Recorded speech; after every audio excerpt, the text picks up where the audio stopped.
Okay. How does Rand return to the current? Well, you have to read his the book current and life? find Well, I out. just want to know. I want to. You don't want to spoil it. Oh, actually, maybe I will spoil it. May not happen in the first book. Oh, all right. So you got a second book planned. Yeah, actually 3. There's 3 in total so far. Second So one's far. pretty much written. I drafted. It takes me so long to get it from a draft form to something that's presentable.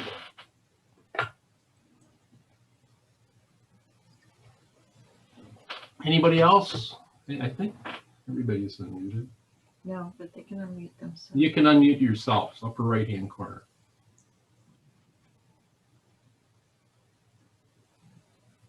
Wayne, all we see is your eyes. You look like you're underwater. Unmute. Can you hear me? Yeah. Yeah. Oh, okay. How about humor, Rob? Is there any humor in your book? Yes, there is. Good. Periodically, there is. Is there any author in particular who you are trying to copy in some sense, or is this your own style? You know, I started reading a bunch of Steinbeck, people like that, and I had in a lot of detail and that he had.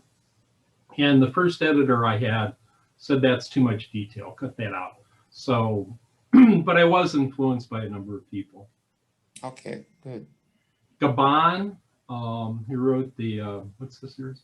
Outlander series. I had the idea before that, but started maybe the first draft, and I've been reading those, so I'm kind of influenced by her too. Jerry, who just read the book, said there was a lot of detail, and it sounded like I was a woman author. So I don't know how good that is, but a lot of detail, a lot of research, kind of get into a lot of details about the technology in particular. I'm a technology guy, so that's kind of where it's coming from. But also details about the setting and where they're going and where they're traveling to. And the first book's in Ireland. Maybe I shouldn't say, well, I'll say that.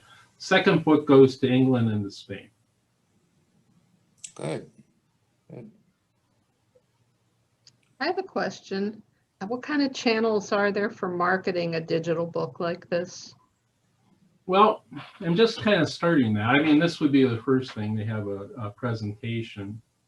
In the past, I've had articles in the Plain Dealer and the Solon Times and on WKYC. So, you know, certainly using the media to do that. And also had some things in Crane's Cleveland Business, which wouldn't apply for this, and in a couple of excerpts in the Wall Street Journal too, for the financial book. Amazon also has the capability to do advertising, so I'm looking into that. I kind of wonder about that, but that's another idea. What about a local library, Rob, Cleveland or the Cuyahoga? Could they promote your book, possibly? No, I've been kind of disappointed in the Cleveland Library. There was one of my books appeared in 2 or 3 of the Cleveland Heights libraries and a number of other libraries throughout the area and actually throughout the world. So even in San Salvador and Korea and London, Russia.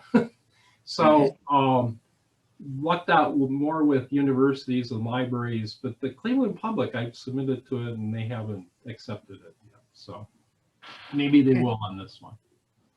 And also there's something called OneDrive, which is actually located in Cleveland, and it takes digital books and makes them Overdrive. Overdrive. Yeah. Sure it's not OneDrive? It's Overdrive. OneDrive is Microsoft. Okay. But they're headquartered here, and that's a venue I've looked into to get this out there. At libraries and a digital platform. What about Notre Dame Library? Because you must have a contact there. Yeah, I do, and they have copies of it. Oh, okay, good. As does the coach. Get an English prof or a history prof. No, there is a wonderful woman at Notre Dame that I worked with, and she fed me all kinds of stuff. And I sent her several books, and she actually posted notices around campus, kind of promoting the book. And Oh, there good. was excerpt. There was a little blurb in the Notre Dame Alumni Magazine. Did you see it?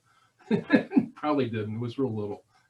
So, and they have it at their library, and I just really appreciated what they did. I wouldn't have done the second book if it wasn't for them, because they sent me the 50 letters between my dad and Rockney, and that was kind of the basis of or kind of the heart of the other book. Good. And because of that, I learned a lot about Rockney. I learned a lot about my dad, really. Yeah, yeah. I had no idea, I was he was pretty old when I was born, so I didn't know about all this stuff, and learned a lot from what Rockney said about him, really. And Right. Yeah.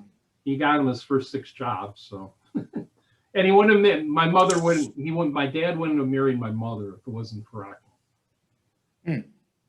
That means no Rob then. No Rob. Or No. the rest of your siblings too. Or Al or Gene or Pat or Joan, yeah. Rob, one of the things I found interesting was the every once in a while you put in a little tidbit about like Oxford and Miami University and Amish country, and little tidbits, so to speak, of where you're from. Yeah. Or the character is from. And that was, I like that touch. Oh, from the current book or past books? Well, in the current book, You're right. you have several in there. That just, to me, is interesting. So Bob, Actually- there's 4 characters in there that are loosely based on Miami graduates. Not when we were there. I actually met them afterwards. So it's kind of loosely based on them. Part of the book, the first part of the book. Good. Anybody I know, Rob? No. I didn't actually. I went back there 2 or 3 years later. I don't even know if you knew about this, but I went to grad school for 1 semester, really didn't like it. And I kind of met them through the outdoors club. So, well, wait, no, one, Wally Ford. Do you remember Wally Ford? He graduated with us. Yeah, roughly. Okay, yeah. So Wally's in it, but he's not called Wally. I meant to really change the names radically, but I kind of left them. They're not the same names, but they're kind of close to the names. So I didn't think they'd mind. And I told some of them about it. I think I told all of them about it. They didn't seem to mind, so they're in there. Did you get any support from Miami as an alumni? Yeah, I have. The last 2 books I think were in the Miami alumnus. They have a section where they talk about books, and I'm going to do that for this book too, since it has some Miami people in it. Not expressed. Cleveland Magazine, they sometimes will have a little short tidbit about local author or local book. I've seen stuff like that.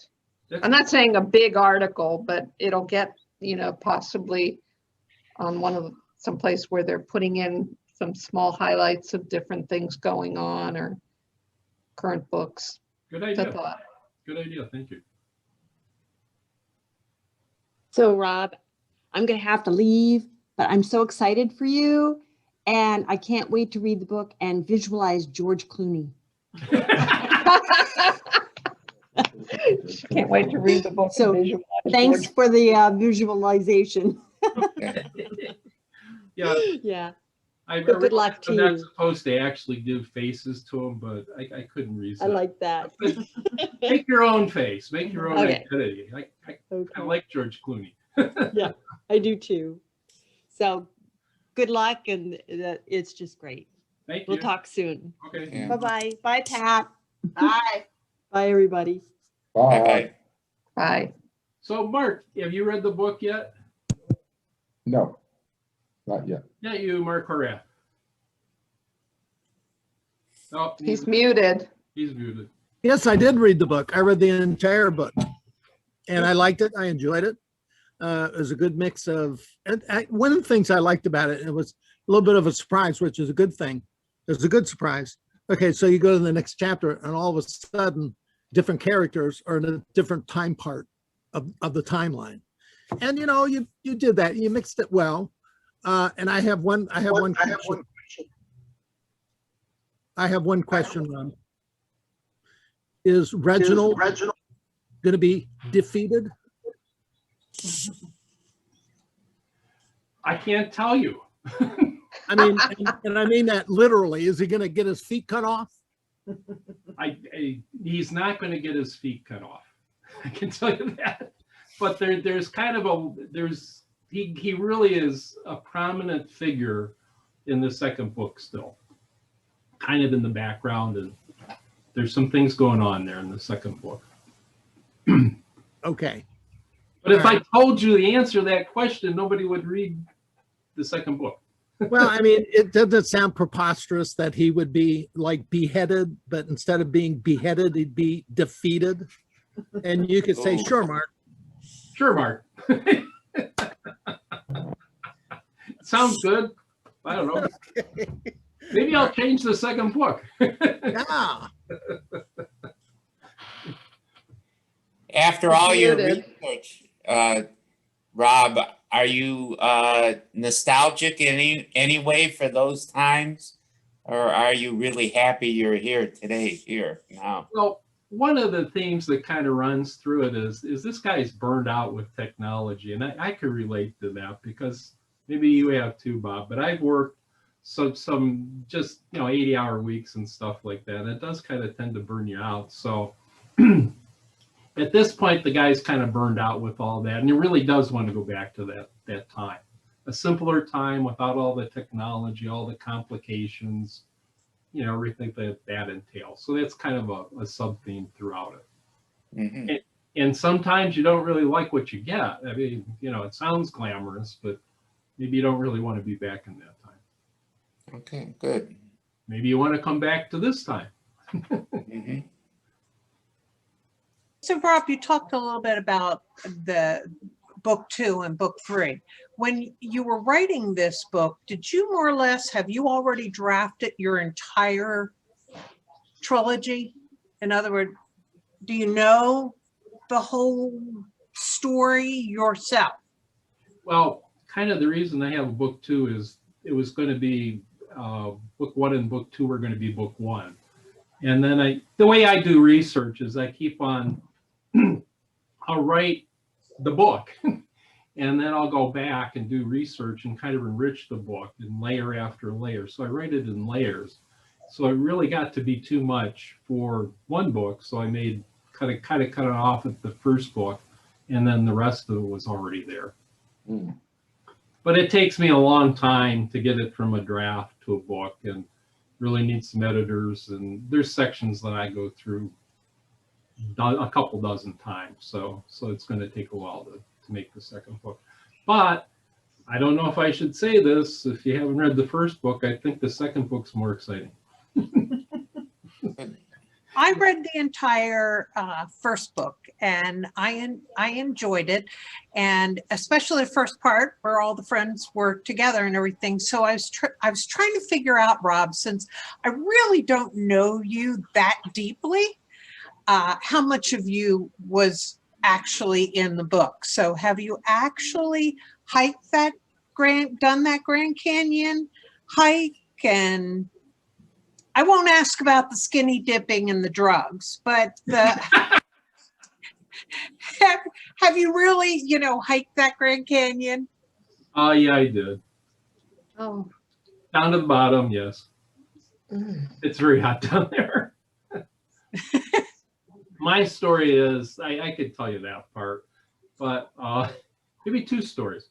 One story is a friend of mine, Heather, some of you people know her.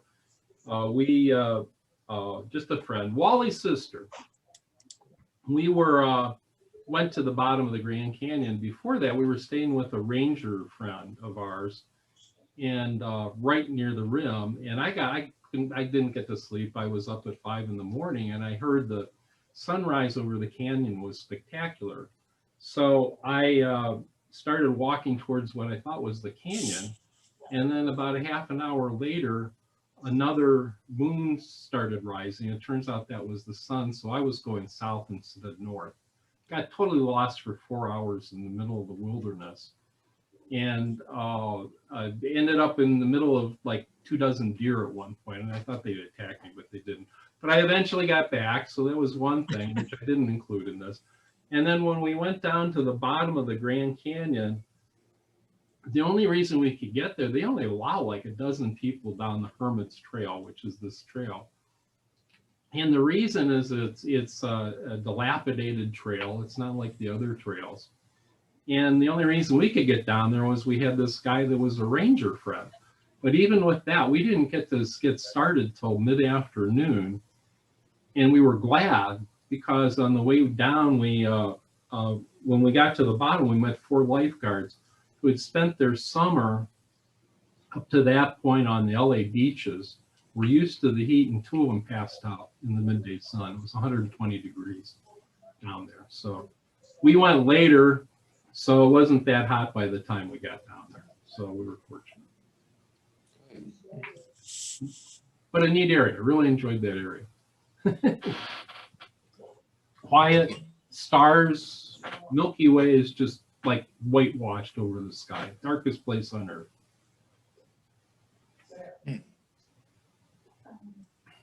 Any other questions? No, nothing here. Okay. If not, I'll let you all go. Thank you for coming. Really appreciate Oh, it. thank you. Enjoyed it, Mark. Or Mark. Very Rob. Very interesting. Yeah, I'm looking forward to checking it out. Yes. If you like it, if you find any errors, there's probably some still there. Been through it a million times, but let me know. Give me any feedback you have, and if you can, write a review. They really help. It really helps the book sell. So Yeah, Rob, can I ask you one more question? Because this was Sure. different for me. First of all, I'm not a regular reader. I'm a short story reader. So here I am, an educator, and I work books all the time, but I never really got into reading. But I enjoyed your book. But why the small chapters? You have a lot of chapters in that book. Is there an author that you like that style, that you really followed that style? Because I that was different for me to have all those short chapters. You know, I've done it both ways. I've had long chapters and short chapters, and I guess I don't feel any strong. It was kind of like any time the scene changed, you know, if it would be like a scene in a play, I kind of had a new chapter. And not always, because there are sub chapters still in there. But I like Grisham.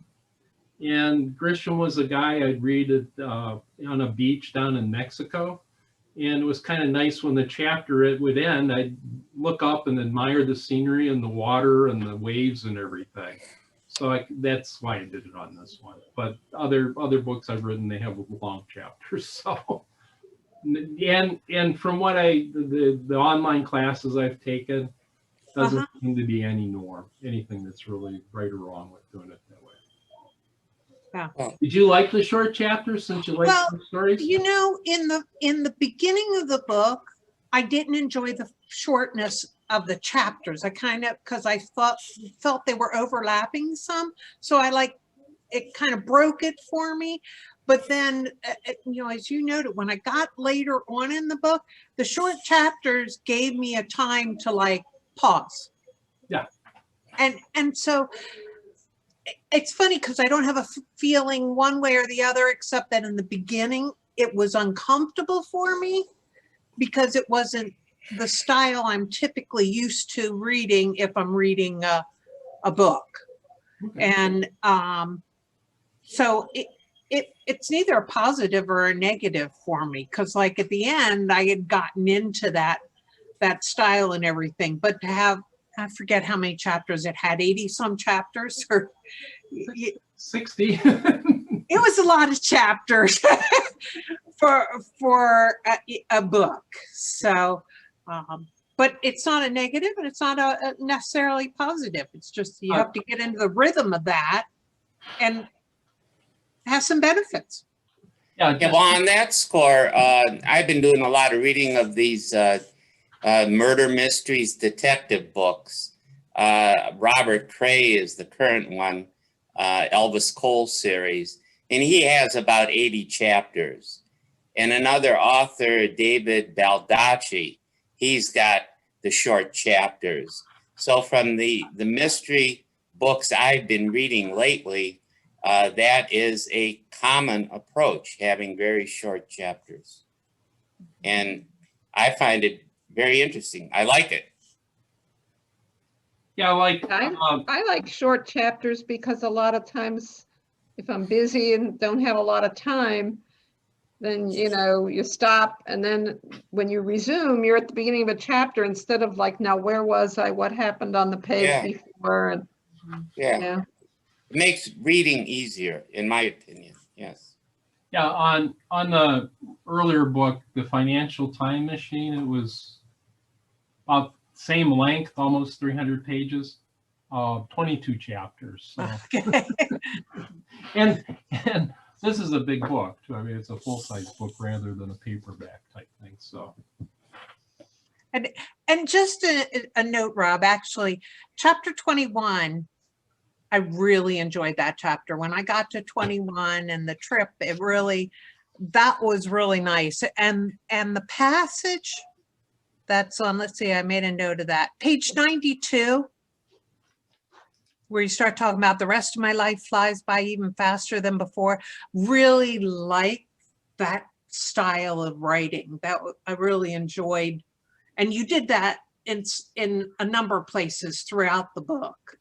But that on page 92, your writing style there, I really enjoyed that when you used that style throughout the book. Okay, thank you. This is great feedback, Jean. Thank you. Mm-hmm. Okay, we're gonna say goodbye. Okay. Yeah, Thank same here. Thank you, Rob. Thank Enjoyed you. it. Thank you very Thank much. you. It was Rob. very informative, and appreciate, you know, that you put it all together, and I like listening to it. Good. Great. Thank you. Okay. Very Good night, good. Thanks. everybody. Thanks. Bye-bye. Bye all.